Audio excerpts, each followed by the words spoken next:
Hello, boys and girls. This is Mr. Fountain.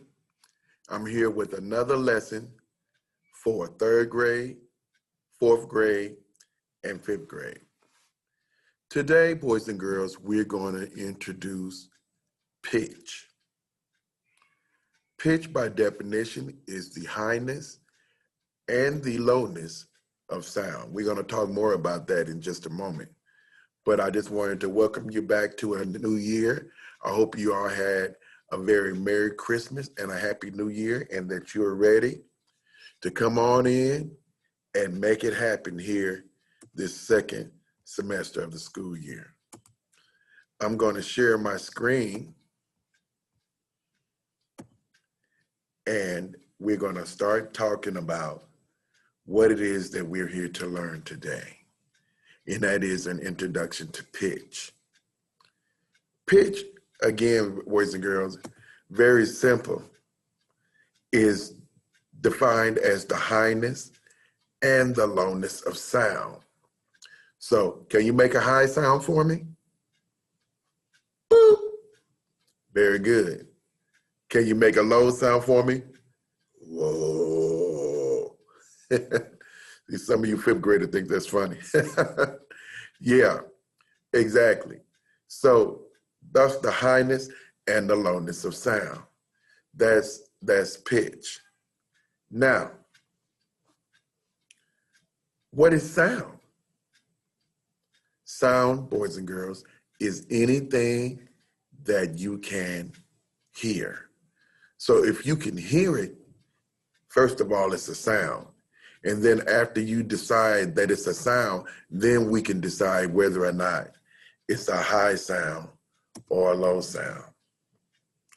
I included a picture of this lady singing because, well, she looks like she's good at singing, doing what she do. Would you say that she is singing high or she is singing low? More likely, she's a lady, she's probably singing very high. And she looks like she's a jazz singer, doesn't she? Wow. Okay. Well, here's the next thing. I have a short video I want you to watch.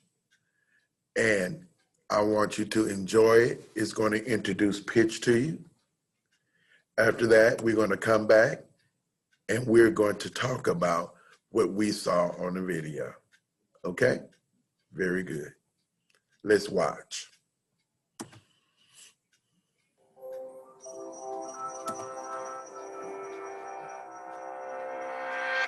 When we watch a film or a play, we know that the actors probably learned their lines from a script, which essentially tells them what to say and when to say it.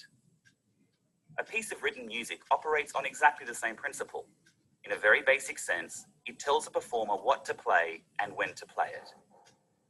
Aesthetically speaking, there's a world of difference between, say, Beethoven and Justin Bieber, but both artists have used the same building blocks to create their music: notes. And although the end result can sound quite complicated, the logic behind musical notes is actually pretty straightforward.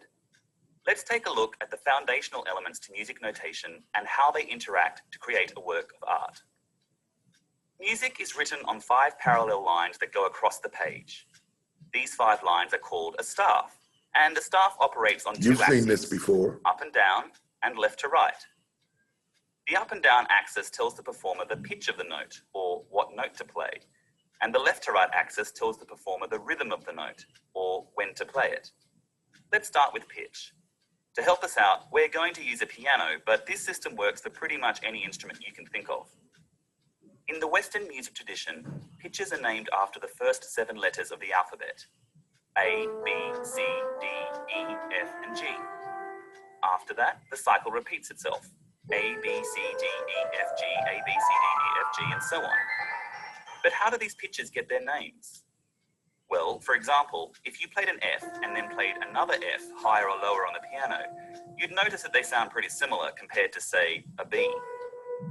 Going back to the staff, every line and every space between 2 lines represents a separate pitch. If we put a note in one of these lines or in one of these spaces, we're telling a performer to play that pitch. The higher up on the staff a note is placed, the higher the pitch. But there are obviously many, many more pitches than the 9 that these lines and spaces give us. A grand piano, for example, can play 88 separate notes. So how do we condense 88 notes onto a single staff? We use something called a clef.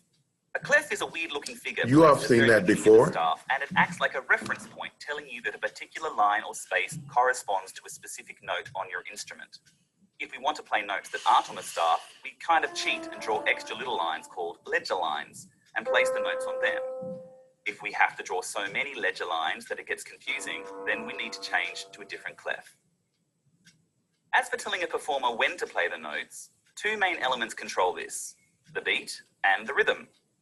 The beat of a piece of music is, by itself, kind of boring. It sounds like this. Notice that it doesn't change, it just plods along quite happily. You can go slow, or fast, or whatever you like really. The point is that just like the second hand on a clock divides 1 minute into 60 seconds, with each second just as long as every other second, the beat divides a piece of music into little fragments of time that are all the same length. Beats. With a steady beat as a foundation, we can start adding rhythm to our pitches, and that's when music really starts to happen. This is a quarter note. It's the most basic unit of rhythm, and it's worth 1 beat. This is a half note, and it's worth 2 beats.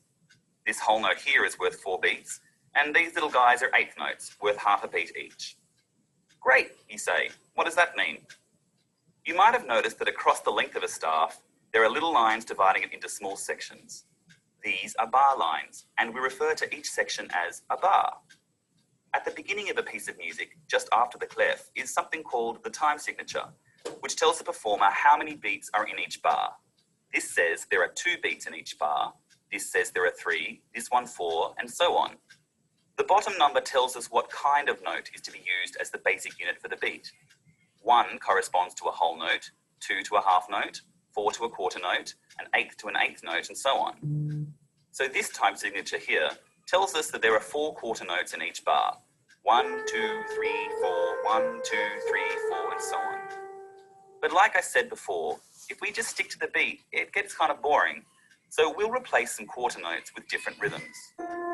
Notice that even though the number of notes in each bar has changed, the total number of beats in each bar hasn't. So, what does our musical creation sound like? Sounds okay, but maybe a bit thin, right? Let's add another instrument with its own pitch and rhythm. Now it's sounding like music. Sure, it takes some practice to get used to reading it quickly and playing what we see on our instrument, but with a bit of time and patience, you could be the next Beethoven. Or Justin Bieber.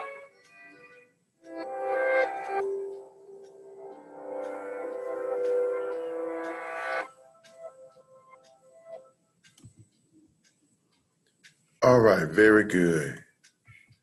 So now that we've watched that, let's talk about rhythm, the longness and shortness of sound. We all can name a rhythmic note, a quarter note, a half note, a dotted half note, a whole note. We were all familiar with them. These are the things that we're going to be learning over the next few weeks. So I'm excited to be able to do this with you on video. And you'll be able to watch this, and we'll get into some exercises, some music lessons, and you'll be able to actually learn how to read music.